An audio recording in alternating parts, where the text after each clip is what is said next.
Hello students, welcome to PU academy में चारू अग्रवाल। आज आपके साथ शेयर करने वाली हूँ संक्षिप्त रामचंद्र का। ठीक है, ये आपकी बुक है और इसके जो रचयिता हैं वो कौन है? केशव दास। तो इसके इंपॉर्टेंट क्वेश्चंस मैं आपके साथ शेयर करने वाली हूँ। ठीक है, और बाकी ये आपका पेपर 2 स्टार्ट हो रहा है आपसे आज से। ठीक है, कौन सा? पेपर 2। पेपर 1 आपका कंप्लीट हो गया है और अगर आपने अभी तक वो नहीं देखा है, लिंक आपको डिस्क्रिप्शन में मिल जाएगा, आप वहां से जाके पेपर 1 देख सकते हैं। मैंने उसमें सभी तरीके के छंद पढ़ाए हैं। ठीक है, और उसके अलावा सभी बुक्स के आपके इंपॉर्टेंट क्वेश्चन करवा दिए हैं। ठीक है, ठीक है, तो अब हम स्टार्ट करते हैं अपना पेपर 2। अच्छा, मैं आप लोगों को एक बात और बता दूं पेपर स्टार्ट करने से पहले कि एसएसजे यूनिवर्सिटी और कुमाऊं यूनिवर्सिटी, ठीक है, दो यूनिवर्सिटी के स्टूडेंट्स जो हैं वो अभी इसे पढ़ रहे हैं। ठीक है, मेरे संग रेगुलर बेसिस पढ़ रहे हैं, इंपॉर्टेंट क्वेश्चन देख रहे हैं। तो जो कुमाऊं यूनिवर्सिटी का प्रीवियस सिलेबस था ना, वो अभी एसएसजे यूनिवर्सिटी में लगा हुआ है और कुमाऊं का लास्ट ईयर चेंज हो गया है। ठीक है, लास्ट ईयर सिलेबस चेंज कर दिया है, तो कुमाऊं यूनिवर्सिटी का जो सिलेबस है वो अपडेटेड सिलेबस है। ठीक है, तो मैं आप लोगों को बता दूं कि कुमाऊं में 5 पेपर हो गए हैं, जबकि एसएसजे में 4 पेपर है अभी भी। ओके, और थोड़ा सा सिलेबस में चेंज है। पेपर 1 सेम था, मैंने सेम पढ़ा दिया है। पेपर 2 सेम नहीं है, तो पेपर 2 में यहाँ पे आपको कुछ बदलाव देखने के लिए मिलेंगे। तो जो बदलाव आपको देखने के लिए मिलेंगे मैं पढ़ाते हुए ही आपको बताती रहूंगी। ठीक है, अच्छा, पेपर 2 में केशव दास, बिहारी लाल और घनानंद दोनों ही यूनिवर्सिटी में सेम लगे हुए हैं। ठीक है, तो जो इन 3 के मैं क्वेश्चंस करवाऊंगी वो आप लोग दोनों ही यूनिवर्सिटी वाले स्टूडेंट्स पढ़ सकते हैं। बाकी अगर कोई भी ऐसी बुक है जो कि एक यूनिवर्सिटी में लगी हुई है स्पेसिफिक, तो मैं वहां पे आपको स्टार्टिंग में ही बता दूंगी कि ये जो है बुक ये इस यूनिवर्सिटी के लिए है, तो सिर्फ इसी के स्टूडेंट्स इसे देखें। ठीक है, क्योंकि आप दोनों ही लोग देख रहे हैं तो इसलिए परेशान ना होइएगा, मैं आपको सिलेबस पूरा करवाऊंगी। ठीक है, बस आज के में हम इंपॉर्टेंट क्वेश्चंस करेंगे, क्योंकि जो छंद है वो रह गए हैं। छंद वगैरह जो हम करेंगे वो बाद में करेंगे। ठीक है, छंद हम बाद में इसलिए करेंगे क्योंकि अभी अगर आपकी डेटशीट आगे बढ़ जाती है तो हमारे पास टाइम होगा, और अभी हमारे पास टाइम नहीं है। ठीक है, तो इंपॉर्टेंट क्वेश्चंस हम पहले देखेंगे। तो चलिए वीडियो को स्टार्ट करते हैं। उससे पहले अगर आप चैनल पे नए हैं तो चैनल को सब्सक्राइब कर लीजिए और नोटिफिकेशन बेल को प्रेस कर दीजिएगा, जिससे आने वाली वीडियोस की नोटिफिकेशन आपको मिलती है। तो देखिए, यहाँ पे जो ये क्वेश्चन है आपका, केशव दास को कठिन काव्य का प्रेत अथवा हृदयहीन कवि कहा जाता है, क्यों? तो देखिए, ये वाला जो क्वेश्चन है ना, ये आपका वेरी वेरी इंपॉर्टेंट क्वेश्चन है। मतलब ये मान के चलिए कि अगर आपको ये वाला पेपर करना है, ठीक है, तो आपको इसे ना बिल्कुल एकदम क्वेश्चन को ना खाना पड़ेगा। बिल्कुल आपको रट जाना चाहिए कि ये वाला क्वेश्चन हमें करना है। क्यों ये रट जाना चाहिए आपको? क्योंकि ये वाला क्वेश्चन जो है ना बहुत बहुत ज्यादा जरूरी है। ये आपका मास्टर आंसर है। कहने का मतलब है कि केशव दास से रिलेटेड कोई भी क्वेश्चन आता है तो उसमें आप इस आंसर को लिख के अपना काम चला सकते हैं। ठीक है, और आपको नंबर मिलेंगे इसमें, पक्की बात है। ये क्वेश्चन 5 से 6 बार अभी तक पूछा जा चुका है और ये क्वेश्चन मोस्टली हर बार पूछा जाता है, तो 98% चांस है कि ये क्वेश्चन आपके जो एग्जाम होगा उसमें आएगा। ठीक है, आंसर जो मैं करवा रही हूँ वो करवा रही हूँ मैं लॉन्ग क्वेश्चन, लॉन्ग में आंसर। ठीक है, जिससे आप किसी भी तरीके से इस आंसर को लिख के आ सकें। यहाँ पे देखिए, दूसरी बार में ये पूछा गया था केशव के काव्य के गुण और दोषों की विवेचना कीजिए। अब आपसे पूछा जाए केशव दास के काव्य के गुण बता दीजिए, दोष बता दीजिए, तो वो भी आप यहाँ पे लिख सकते हैं। उसके अलावा केशव की हृदयहीनता के प्रमुख कारण क्या है, स्पष्ट कीजिए। अब यहाँ पे हृदयहीनता के कारण पूछे गए हैं, वो भी आप इसमें बता सकते हैं। तो क्वेश्चन आपसे घुमा फिरा के पूछा जाएगा, जैसे कि मैंने आपसे अभी तक ये बार बार कहा है कि जितनी भी बार क्वेश्चन पूछा जाता है कुछ ना कुछ चेंज करके पूछा जाता है। वो आपकी सूझबूझ पे डिपेंड करता है, वो आपके दिमाग पे डिपेंड करता है कि आप किस तरीके से उस क्वेश्चन को समझते हैं और उस आंसर को लिखते हैं। ठीक है, नेक्स्ट टाइम पे पूछा गया था केशव को हृदयहीन क्यों कहा जाता है, समझाइए। ठीक है, कई बार हमें किसी आलोचक के पंक्ति लिख के दे देते हैं, आलोचक का कथन लिख के दे देते हैं और पूछते हैं कि ऐसा क्यों कहा गया। ठीक है, या इन्होंने ऐसा क्यों कहा, विवरण कीजिए, समझाइए। तो वो चीजें हमें थोड़ी सी एक्सप्लेन करनी होती है, थोड़ा सा समझना होता है और हमें उसी राइटर के बारे में लिखना होता है जिसके बारे में पूछा गया है। जैसे कि केशव दास के बारे में पूछा गया है तो आपको केशव दास के बारे में जितना आता है ना, जितना भी आपको पता है, आपको उसे लिख देना है बिना कुछ भी सोचे समझे। ठीक है, आगे देखिए, एक बार और पूछा गया था जिसमें पूछा गया था आपसे केशव को कठिन काव्य का प्रेत कहना कहां तक उचित है। ठीक है, ये भी आपसे पूछा गया था, तो यहाँ पे ये भी आपको बताना है। मतलब आपसे पूछा जाए ना केशव के बारे में, कुछ भी पूछा जाएगा तो आपको यही बताना है। ठीक है, उसके बाद देखिए यहाँ पे प्रस्तावना, देखिए इसका आंसर को देखते हैं। प्रस्तावना में प्रस्तावना है भक्ति काल और रीति काल के मिलन बिंदु पर स्थित कवि केशव रीतिवादी साहित्य के जन्मदाता, प्रवर्तक, प्रचारक और आचार्य थे। उनका आगमन भक्तिकाल के अंत और रीतिकाल के प्रारंभ में हुआ था, अतः उनके काव्य में भक्ति और रीति दोनों की विशेषताएं सहज ही उपलब्ध हो जाती हैं।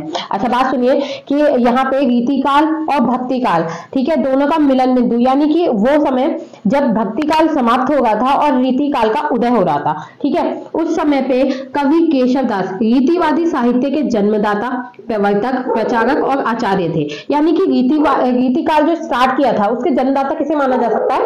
केशवदास को माना जा सकता है। इस पे थोड़ा सा विवाद है, कुछ आलोचकों ने केशवदास को जो है जन्मदाता माना है रीतिकाल का, कुछ ने नहीं माना है, ठीक है। और उसके बाद देखिए कि उनके आगमन भक्तिकाल का अंत और रीतिकाल के प्रारंभ में हुआ, यानी कि जैसे कि मैंने आपको बताया कि मिलन बिंदु कौन सा समय था? अंत और रीतिकाल के प्रारंभ का, ठीक है। अतः उनके काव्य में भक्ति और रीति दोनों की विशेषताएं हमें देखने के लिए मिलती हैं। संस्कृत भाषा के पांडित्य, यानी कि संस्कृत भाषा के पंडित थे, इन्हें वंश परंपरा से प्राप्त हुआ था, ठीक है। यानी कि ये जो संस्कृत भाषा थी इन्हें अपने वंश से मिली थी, यानी कि परिवार से इन्हें संस्कृत भाषा मिली थी, इसलिए इनके काव्य में संस्कृत का स्पष्ट प्रभाव देखा जा सकता है। तो इनके काव्य में हमें संस्कृत का प्रभाव मिलेगा, मतलब इनकी भाषा में जो हमें प्रभाव मिलेगा, भाषा जो इनकी थी वो संस्कृत निष्ठ भाषा थी, यानी कि संस्कृत इसमें मिली जुली भाषा है, ठीक है। इनकी भाषा में तुम्हें संस्कृत भी देखने के लिए मिलेगी। इस संदर्भ में डॉक्टर पंजाबी लाल शर्मा का प्रस्तुत कथन उल्लेखनीय है। अब यहाँ पे देखिए पंजाबी लाल शर्मा का, यहाँ पे मतलब जो भी आपके राइटर है उनका नाम थोड़ा सा याद रखिएगा, आलोचक का, उसके बाद उनके कथन को लिखिएगा। अब यहाँ पे ये जो कथन है ये यहाँ पे मैंने हाईलाइट नहीं किया है, बट आप हाईलाइट करके लिखिएगा इसे, ठीक है।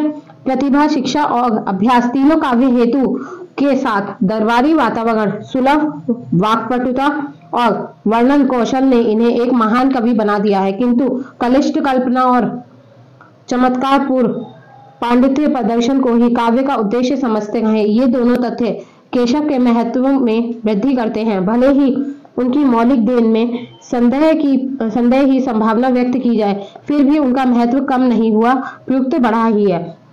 यहाँ पे ये कहना चाह रहे हैं कि प्रतिभा, शिक्षा और अभ्यास तीनों काव्य हेतु के मतलब नजरिए से अगर हम देखें, ठीक है, तो दरबारी वातावरण के उस समय वो किसी राजा के राज में काम करते थे, यानी कि जब केशवदास थे उस समय पे राजाओं का काल था, तो वो राष्ट्र कवि थे, ठीक है। तो उनका जो वर्णन हमें देखने के लिए मिलता है वो महान कवि के रूप में हमें देखने के लिए मिलता है। उनकी कल्पना जो थी बहुत कलिष्ठ थी, यानी कि वो बहुत ही अच्छी कल्पना करके फिर अपनी रचना करते थे। उनकी रचना में हमें चमत्कार देखने के लिए मिलेगा, ठीक है। और उनका जो उद्देश्य था पांडित्य प्रदर्शन ही उनका काव्य का उद्देश्य था। काव्य का उद्देश्य क्या था? पांडित्य प्रदर्शन, ठीक है। ये दोनों तथ्य क्या है, केशव को महान बनाते हैं, केशव को जो महानता में उनकी वृद्धि देते हैं, साथ ही मौलिक देन है ये उनकी, ठीक है। और इसमें मतलब थोड़ा बहुत हमें संदेह है केशव को लेके, केशव के बारे में बहुत सी विवाद है, वो हमें आगे देखते हुए जब हम पढ़ेंगे तो हमें देखने के लिए मिलेंगी, ठीक है। लेकिन इन सबसे वो महान बनते हैं, उनके महत्व में कोई कमी नहीं आती है, बल्कि वो बढ़ जाती है, ठीक है। अब यहाँ पे देखिए आपसे जो भी हेडिंग आपसे क्वेश्चन में पूछी जाए ना, उस हेडिंग को आप लिखेंगे, उसके अलावा दूसरी हेडिंग नहीं लिखेंगे, ठीक है। कहने का मतलब आप याद करेंगे, लेकिन हेडिंग को इस तरीके से बनाएंगे, हेडिंग्स में चेंज कर देंगे, ठीक है। केशव की हृदयहीनता के कारण अथवा काव्य के दोष, अब आपसे काव्य के दोष पूछे जाए तो काव्य के दोष लिखेंगे, हृदयहीनता के कारण पूछे जाए तो हृदयहीनता का कारण डालेंगे, किसी भी तरीके का आप यहाँ पे हेडिंग लिख सकते हैं, ठीक है। हिंदी काव्य में केशव एक ऐसे कवि हैं जो सबसे अधिक आलोचना के शिकार रहे हैं। किसी ने उन्हें हृदयहीन कहा तो किसी ने कठिन काव्य का प्रेत, किसी ने केवल शब्द व्यवसायी कहा तो किसी ने छंदों की प्रदर्शनी सजाने वाला, किसी ने प्राकृतिक सौंदर्य विरोधी की संज्ञा दी तो किसी ने चरित्र हंता की। इस प्रकार अनेक आलोचनाएं केशव के काव्य में होती रही हैं। देखिए इन्हें अलग अलग नाम दिया गया है। अब आपसे यहाँ पे एक आपको हिंट मिलेगा, आपको हिंट ये मिलेगा कि आपको सिर्फ वही एक्सप्लेन करना है जो आपसे पूछा जाए। अब इन्हें हृदयहीन भी कहा गया है, इन्हें कठिन काव्य का प्रेत भी कहा गया है, शब्द व्यवसायी भी कहा गया है, छंदों की प्रदर्शनी भी कहा गया है, ठीक है, छंदों की प्रदर्शनी सजाने वाला भी कहा गया है, प्राकृतिक सौंदर्य विरोधी भी कहा गया है और चरित्र हंता भी कहा गया है, ठीक है। तो आपसे किसी भी तरीके का क्वेश्चन आ जाए, क्योंकि आपसे घुमा फिरा के क्वेश्चन पूछा जाएगा, थोड़ा सा इस तरीके से पूछा जाता है कि आप कंफ्यूज हो जाए, तो इनमें से कोई सा भी नाम आपको दिया जा सकता है, ठीक है। इन चीजों का आपको ध्यान रखना है। आगे देखिए, आचार्य रामचंद्र शुक्ल ने तो स्पष्ट घोषणा की कि केशव को कवि हृदय नहीं मिला था, उनमें वह सहृदयता और भावुकता न थी जो एक कवि में होनी चाहिए।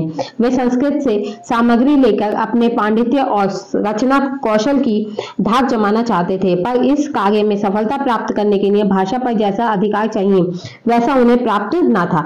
ये रामचंद्र शुक्ल का कथन है केशव दास के बारे में। देखिए, जितने भी आपको कथन दिए गए हैं ना, वो सब बहुत इंपॉर्टेंट होते हैं। कथनों को स्पेशल याद कीजिएगा। कथनों में यानी कि कोटेशन वाली चीजों में कोई भी बदलाव नहीं आता है, कोई भी चेंज नहीं किया जाता है। याद रखिएगा, जो शब्द इन्होंने कहे हैं यानी किसी भी आलोचक के कथन है वो एज इट इज ऐसे लिखे जाएंगे, ठीक है। तो उसे केयरफुली याद कीजिएगा, क्योंकि अगर कोई कथन पढ़ा जाएगा तो वो आपका एज इट इज चाहिए होगा, ठीक है। इसी प्रकार डॉक्टर श्याम सुंदर दास लिखते हैं, उनकी रुचि कलिष्ठ कल्पना की ओर थी। श्रृंगार को छोड़कर कगुण से कगुण भाव भी केशव के हृदय को पिघला न सका, ठीक है। केशव के हृदयहीनता के निम्नलिखित कारण है, अथवा ये देखिए क्वेश्चन आपसे दो तरीके से पूछा गया है, इसमें आंसर भी दो तरीके से यहाँ पे लिखा गया है कि उनके काव्य में निम्नलिखित दोषों का संकेत हमें मिलता है, ठीक है। हेडिंग आप चेंज कर देंगे, चीजें आप चेंज कर देंगे थोड़ी थोड़ी। ये मैंने इसलिए यहाँ दो तरीके से किया है जिससे आपको एक आइडिया हो कि हमें करना किस तरीके से। अगर चीज चेंज होकर आती है तो हम क्वेश्चन चेंज होगा तो हमें आंसर चेंज करना है, किस तरीके से करना है, ठीक है।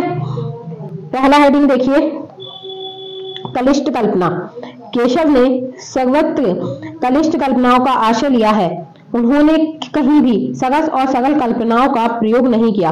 जैसे अयोध्या नगरी की देवपुरी के समान बताने के में कवि ने कलिष्ठ कल्पना का परिचय दिया है। इसी प्रकार कवि प्रिया में श्री कृष्ण के प्रेम को चंचलता और अस्थिरता के का वर्णन करने में भी कवि ने अपनी बुद्धि चातुर्य पर का परिचय दिया है, ठीक है। कलिष्ठ कल्पना यानी कि उनकी जो कल्पनाएं थी ना वो बहुत ही मतलब सही थी। कलिष्ठ कहने का मतलब है कि उनकी जो कल्पनाओं का लेवल था ना वो काफी हाई था, वो अच्छे से कल्पना कर लेते थे और उन कल्पनाओं को अपने काव्य में बहुत ही अच्छे से उतार लेते थे, ठीक है। तो इस चीज का आपको ध्यान रखना है, कलिष्ठ कल्पना बोलना है इसे, ठीक है। इसके देखिए उदाहरण देखिए इसका, भोर जियो भवत लोल ललना लतानी प्रति खंजन सोथल नील मानो जहां जल है चपला सी चमकानी सोहे चारु चुहु दिसी कान को संदेह चलदल कोसो दल है, ठीक है। नेक्स्ट देखिए, भाषा की कलिष्ठता। भाषा में भी इनकी कलिष्ठता थी, यानी कि भाषा भी इनकी बहुत ही शुद्ध थी, बहुत ही सही ये भाषा का प्रयोग करते थे। संस्कृत में प्राकंड पंडित होने के कारण कवि केशव ने सर्वत्र कलिष्ठ भाषा का प्रयोग किया है, ठीक है। मतलब भाषा उनकी बहुत ही सरल आपको भाषा देखने के लिए मिलेगी, मतलब एक ही तरीके की भाषा का उन्होंने प्रयोग किया है, ठीक है। उन्होंने संस्कृत में शब्दावली को स्वीकारा है, संस्कृत में शब्द उनके में देखने के लिए मिलेंगे जिससे भाषा में कलिष्ठता का समावेश हो गया है। भाषा की दुर्धता और कठिनता के कारण भी आलोचकों ने केशव को हृदयहीन बता दिया है। इसका उदाहरण देखिए, सीता सोवन व्याह सत्सव सभा संसार संभावना तत्कार्य समग्र वर्ग मिथिलावासी जना शोभना, ठीक है। आगे देखिए,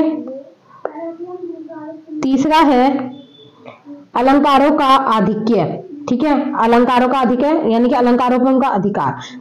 केशव अलंकारवादी आचार्य थे। कैसे थे? अलंकारवादी आचार्य थे, यानी कि अलंकारों पर उनका अधिकार था।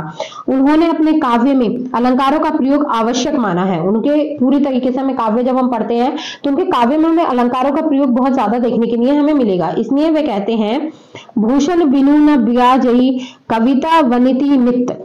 काव्य की शोभा अलंकार से है, अतः केशव ने अलंकारों को बहुत अधिक प्रयोग किया है। उन्होंने रूपक, उपमा, उत्प्रेक्ष, श्लेष, विभावना, परिसंख्य आदि विभिन्न अलंकारों का सजीव प्रयोग किया है। कवि प्रिया तो अलंकारों पर ही लिखा गया लक्षण ग्रंथ है, ठीक है। यहाँ पे ग्रंथ नहीं आएगा, ये ग्रंथ है, ठीक है। कहीं कहीं कवि ने एक एक पंक्ति में अनेक अलंकारों को भर दिया है।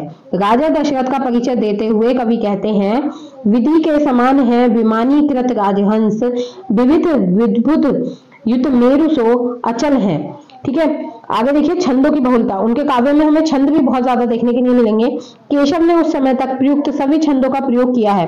रामचंद्रिका में छोटे बड़े सभी छंद हमें मिल जाते हैं, जैसे सवैया, घनाश्री, दोहक, मोहन, विजय, तारक, दंडक, तोमर, श्रोतक, स्वागता, कवित आदि। आलोचकों ने गामचंदिका को छंदों का अजायब घर कहा है।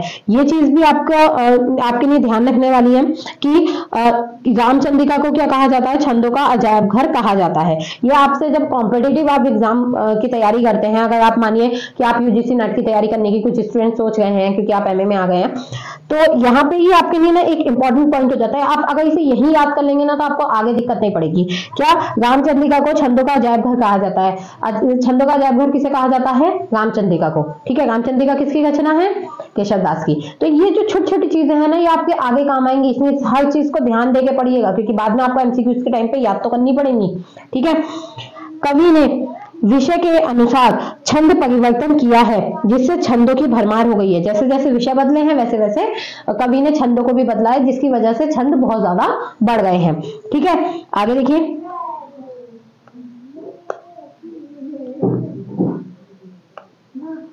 चमत्कार प्रदर्शन। कवि केशव की रुचि चमत्कार प्रदर्शन की ओर है। उन्होंने सरस और रोचक विषयों में चमत्कार प्रदर्शन को महत्व दिया है। पंचवटी और दंडक वन का वर्णन करते हुए कवि ने वहां की शोभा का उल्लेख करने में अपनी इसी रुचि का परिचय दिया है। यथा पांडव की प्रतिमा समलेखो, अर्जुन भीम महामति देखो, हे सुभद्रा समदीप्ति पूरी, सिंदूर को तिलकावली सूरी। ठीक है, बौद्धिकता देखिए उनकी, बौद्धिकता यानी कि उनकी बुद्धिमत्ता देखिए यहाँ पे कि वो किस तरीके से लिखते थे। केशव ने अलंकारों और छंदों की बहुलता के साथ साथ चमत्कार और भाषा व कल्पना कलिष्ठा को भी महत्व दिया है, जिससे उनके काव्य में बौद्धिकता समावेश हो गया है। सूर्य के माध्यम से श्री राम की महिमा का बखान करते हुए कवि कहते हैं,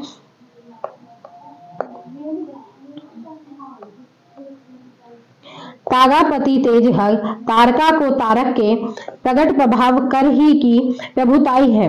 ठीक है, आगे देखिए, नेक्स्ट हेडिंग है काव्य केशव की साहित्यता। केशव की साहित्यता के बारे में हमें बताना है। हृदयहीनता का निवारण, सरसता, रोचकता और मम स्पर्शिता अथवा काव्य के गुण। अब यहाँ पे आपको हेडिंग केशव की साहित्यता रखनी है, काव्य के गुण रखने हैं। ठीक है, या केशव के हृदयहीनता का निवारण, सरसता, रोचक, मम स्पर्शिता, कुछ भी जो आपको क्वेश्चन में पूछा जाए उसके अनुसार आपको किस तरीके की हेडिंग बनानी है आप पे डिपेंड करता है। ठीक है, यद्यपि अधिकांश विद्वानों ने केशव को हृदयहीन और कठिन काव्य का प्रेत कहकर उनकी आलोचना की है, परंतु यदि हम उनके काव्य का गहन और सूक्ष्म अध्ययन करें तो स्पष्ट है कि उन्होंने अनेक स्थलों पर अपनी सरसता और साहित्य का परिचय दिया है। ऐसे प्रसंगों में रोचकता और ममस्पर्शिता का भी गुण विद्यमान है। डॉक्टर पंजाबी लाल शर्मा ने सत्य लिखा है, केशव को हृदयहीन और अरसिक कहना अन्याय है।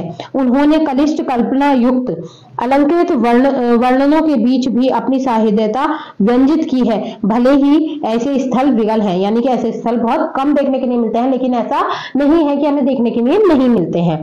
ठीक है, आगे देखिए, निम्नलिखित स्थलों पर केशव की साहित्यता देखी जा सकती है। पहला पॉइंट देखिए, श्रृंगार चित्रण। उन्होंने श्रृंगार चित्रण किया है। रामचंद्रिका में कवि केशव ने श्रृंगार की विविध चित्र प्रस्तुत किए। श्री राम और सीता के संयोग वियोग में अनेक दृश्य अंकित करने में कवि ने अपनी सरसता और साहित्य का परिचय दिया है। कुछ उदाहरण देखिए, संयोग श्रृंगार का उदाहरण है, चंचल न हुज नाथ, अंचल न खेचो हाथ। वियोग श्रृंगार देखिए, फूल न दिखाओ सूल फूलत है हरि बिनु, दूरी करी माला व्यालसी लगती है। नेक्स्ट देखिए, भक्ति वर्णन। भक्ति वर्णन करते हुए कहते हैं कवि, जहां केशव ने भक्ति भाव से परिपूर्ण प्रसंग प्रस्तुत किए हैं वहां भी सरसता, मार्मिकता और सरलता दृष्टिगत होती है। गणेश जी की स्तुति करते हुए कवि ने इन्हें अपने भावों में व्यक्त किया है। बालक मडालनी ज्यो तोरी डरे सबका कल, कथिन कगाल त्यो अकाल दिही दुख को, सांकरे की सांकरन सन्मुख होत तोरे, 10 मुख मुख जोवे गजमुख मुख को। ठीक है, नेक्स्ट है विभिन्न रसों का निरूपण। रसों का निरूपण भी किया है, मतलब रस भी हमें केशवदास की रचनाओं में देखने के लिए मिलते हैं। केशव दरबारी कवि थे। उन्होंने कोमल रसों की अपेक्षा वीर, भयानक, रौद्र और विभत्स रसों के निरूपण में अत्यधिक सफलता मिली है। ठीक है, ओजस्वी भाषा में धनुर्भंग का चित्रण कवि ने अत्यधिक सरल शैली में किया है। यथा प्रथम टंकोर झुकी झागी संसार पद, चंद को दंड गहियो मंडी लव खंड को। ठीक है, आगे देखिए, इसी प्रकार राम रावण युद्ध और कुशलव युद्ध में वीररस का उत्कृष्ट रूप देखा जा सकता है। राघव को दल मत करीश्वर, अंकुर दे कुश केशव फगियो। ठीक है, आगे देखिए, अनेक मार्मिक प्रसंग। कवि केशव ने रामचंद्रिका, रसिक प्रिया और कवि प्रिया में अनेक मार्मिक प्रसंगों की अवतारणा की है। स्वयंवर कथा में राजा जनक की मनस्थिति का चित्रण करने में कवि पूर्ण सफल रहा है। राम के वन गमन में समाचार से राजा दशरथ की व्यथा के चित्रण में कवि की सहृदयता स्पष्ट देखी जा सकती है। यथा राम चलत नृप के युग लोचन, वारी भरत भय वारी रोचन। इसी प्रकार राम भरत के मिलन, लक्ष्मण की शक्ति लगने के समय राम की व्याकुल अवस्था का वर्णन, मेघनाथ के वध पर रावण की करुण विलाप आदि की मार्मिक प्रसंग हमें देखने के लिए मिलती है। कब? जब राम और भरत का मिलन होता है। ठीक है, रावण की शक्ति लगने के समय, रावण का शक्ति लगना मतलब लक्ष्मण को शक्ति लगने के समय, यानी कि जो लक्ष्मण को बाण लगा था जब संजीवनी बूटी लाई गई थी, उस समय पे राम की व्याकुलता की अवस्था का वर्णन, मेघनाथ के वध के समय पे जो रावण का करुण विलाप था, रावण का जो दुख था, उसका वर्णन यहाँ पे दास जी ने बहुत ही अच्छे तरीके से किया है। ठीक है, आगे देखिए, रसिक प्रिया में राधा की वियोगजन्य स्थिति का चित्रण भी कवि ने बहुत सफलता से किया है। ठीक है, इसका उदाहरण देखिए,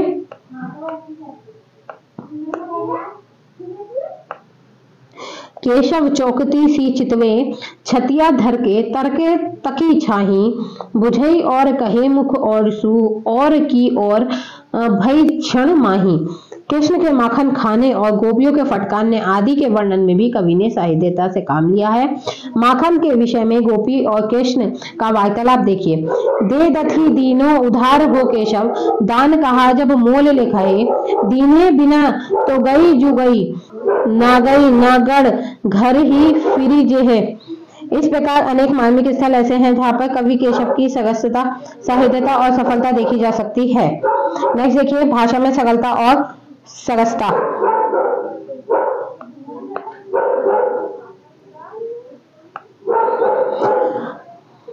केशव की भाषा पर कनिष्ठता का दोषारोपण किया जाता है, परंतु यह न्याय संगत नहीं है। वे संस्कृत के प्रखंड पंडित थे, इसलिए उनके काव्य में शुद्ध संस्कृतनिष्ठ भाषा का प्रयोग होना स्वाभाविक ही था। ओजस्विता, लक्ष्यता, विदग्धता और प्रवाह उनकी भाषा की प्रमुख विशेषताएं हैं। केशवदास ने, सॉरी यहाँ पे थोड़ी सी मिस्टेक हो गई है, केशवदास ने सरल, सरस और प्रभावपूर्ण भाषा का प्रयोग किया है। स्वयंवर कथा में कवि ने मंचों को पंक्तियों और वहां विराजे राजकुमारों राम और लक्ष्मण का वर्णन अत्यंत सरल, सरस व रोचक शैली में किया है। शोभित मंचन की अवली, गजदंती छवि उज्जवल छाई, ईश मनो वसुधा में सुधारी, सुधाधर मंडल मंडी जोन्हाई। ठीक है, इसी प्रकार कवि ने अवधपुरी वर्णन, सीता स्वयंवर वर्णन, पंचवती दंडक वन वर्णन, शत्रुघ्न लव युद्ध वर्णन में भी सरस भाषा का प्रयोग किया है। अब निष्कर्ष देखिए, निष्कर्ष है इस प्रकार हम देखते हैं। देखिए, आपसे जो भी क्वेश्चन पूछा जाएगा उसमें निष्कर्ष जरूर लिख के आइएगा। अगर एक लॉन्ग क्वेश्चन आता है उसमें निष्कर्ष जरूर लिख के आइएगा। इस प्रकार हम देखते हैं कि केशव को कठिन काव्य का प्रेत अथवा हृदयहीन कवि कहना उचित नहीं है। केशव ज्ञानी, पंडित और आचार्य थे, इसलिए कहीं कहीं कलिष्ठता यानी कल्पना और भाषा में आ गई है। कलिष्ठता हमें कहाँ देखने में मिलेगी? कल्पना में और भाषा में। ठीक है, परंतु सर्वत्र ऐसा नहीं है, पर हर जगह ऐसा नहीं है। कवि ने सरल, सरस भाषा में का प्रचुरता से प्रयोग किया है, अलंकारों का भी आधिक्य है, परंतु ऐसा नहीं है कि उसमें सर्वत्र चमत्कार और निरस्ता ही है। ठीक है, ऐसा नहीं है हर जगह चमत्कार और निरस्ता ही हमें देखने के लिए मिलेगी। उनके काव्य में सरल सरल अंश भी पर्याप्त मात्रा में खोले जा सकते हैं और अलंकारों का स्वाभाविक प्रयोग भी बहुलता से मिलता है। अंततः प्रोफेसर जगन्नाथ तिवारी के शब्दों में हम कह सकते हैं, हम यह निर्विवाद रूप से कह सकते हैं कि केशव में पर्याप्त भावुकता थी और रस व्यंजना में उन्हें पूरी सफलता मिली। उन्हें हृदयहीन कहना उनके प्रति घोर अन्याय करना है और अपनी हृदयहीनता का परिचय देना है। ठीक है, इसी के साथ यहाँ पे आपकी वीडियो कंप्लीट होती है, आपका ये लॉन्ग क्वेश्चन कंप्लीट होता है। बहुत ज्यादा इंपॉर्टेंट है, बिना इसे नेग्लेक्ट किए अच्छे से याद कीजिएगा और यकीन मानिए ये क्वेश्चन आपका एग्जाम में आएगा, केशव दास से पूछा गया क्वेश्चन जरूर आएगा और आप पक्का ये कहेंगे कि मैम ने करवा दिया इसलिए हमने कर लिया। ठीक है, तो अगर इसमें आपको कोई डाउट है, कहीं भी कुछ ऐसा है जो आपको समझ में नहीं आया है, कमेंट करके आप पूछ सकते हैं। ठीक है, मैं आपको वहीं एक्सप्लेन कर दूंगी और बाकी कोई ऐसी दिक्कत नहीं आएगी। जहां तक है, अगर आपको समझ ना आए तो एक बार और सुनिएगा, आपको समझ आ जाएगा। ठीक है, बाकी अगर आपने अभी तक टेलीग्राम चैनल को ज्वाइन नहीं किया है तो टेलीग्राम चैनल को ज्वाइन कर लीजिएगा। ठीक है, वहीं पे आपको पीडीएफ मिल जाएगा, तो आपको इसे नोट नहीं करना पड़ेगा, वहां पे से आप पीडीएफ ले सकते हैं और याद कर सकते हैं। ठीक है, डायरेक्ट याद कीजिएगा, बस यहाँ से समझिए और वहां जाके याद कीजिए। ठीक है, बहुत ज्यादा आपको नोट करने की या मेहनत करने की इस समय पे जरूरत नहीं है। और बाकी अगर वीडियो आपको अच्छी लगे तो प्लीज लाइक कीजिएगा, दोस्तों के साथ शेयर कीजिएगा और चैनल को सब्सक्राइब करना नहीं भूलिएगा और अपने वैल्यूएबल कमेंट करते रहिए। मुझे बहुत अच्छा लग रहा है आप लोग कमेंट कर रहे हैं और मुझे बहुत अच्छा लग रहा है, आपकी हेल्प हो पा रही है, तो प्लीज कमेंट कीजिएगा और मुझे इससे अच्छा लग रहा है मैं और जल्दी जल्दी वीडियो बना के आपको पहुंचाती रहूंगी। Thanks for watching.